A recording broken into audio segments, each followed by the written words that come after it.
wasiir cali xasan maxamed cali mareexaan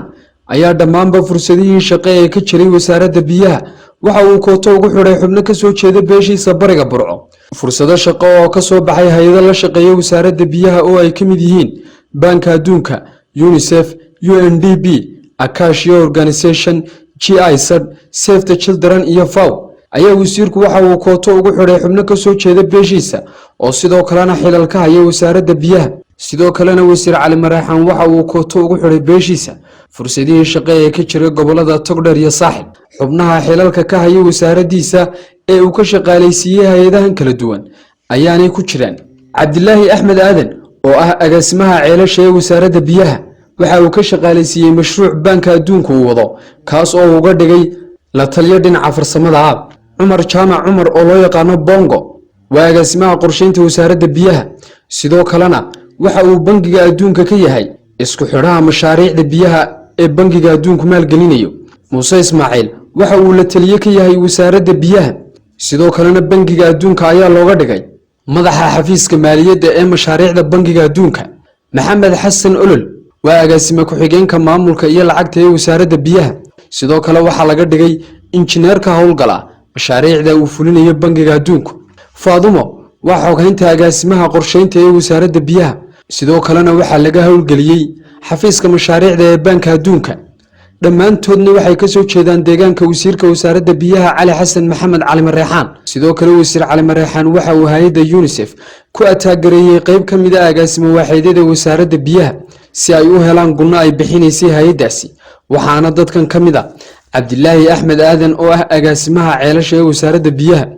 Umar Jaamac oo loo yaqaan Umar Bongo oo ah agaasimaha qorsheynta Maxamed Cali Samatar oo ka tirsan shaqaalaha wasaaradda biyaha Siciid Cabdi oo isaguna ah sawir qaadaha wasaaradda dhammaantoodna waxay ka soo jeedaan deegaanka wasiir Cali Mareexaan sidoo kale hay'adda UNDP ayuu ku ataagereeyay dad iyagana loo qoray gunno waxaana ka mid ah Maxamed Cali Samatar oo ka tirsan shaqaalaha wasaaradda iyo sidoo kale Muuse Cabdi Ismaaciil oo ka tirsan shaqaalaha wasaaradda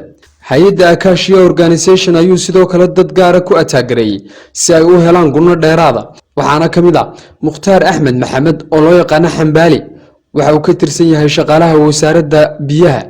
Cabdilaahi Axmed Aadan agaasimaha ceelasha Bashiir shaqaale ka tirsan wasaaradda iyo Axmed Cabdi Cali oo isaguna bedel ku yimid wasaaradda biyaha hay'adda GIZ ee dalka Jarmalka ayuu ku ataagereeyay dad ay ku jiraan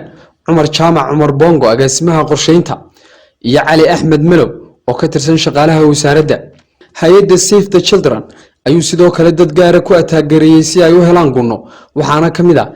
Cabdilaahi Axmed Aadan agaasimaha ceelasha ee wasaaradda biyaha oo laga howlgeliyay mashruuc loo yaqaan SCI IGAD sidoo kale Umar Jaamac Umar Bongo agaasimaha qorsheynta wasaaradda biyaha oo isagana laga howlgeliyay mashruuca SCI IGAD Muuse Cabdi Ismaaciil oo ka mid ah la taliyayaasha wasaaradda biyaha ayaa isagana laga howlgeliyay mashruuca SCI IGAD sidoo kale wasiir Cali Mareexaan waxa uu kooto ugu xidhay beeshiisa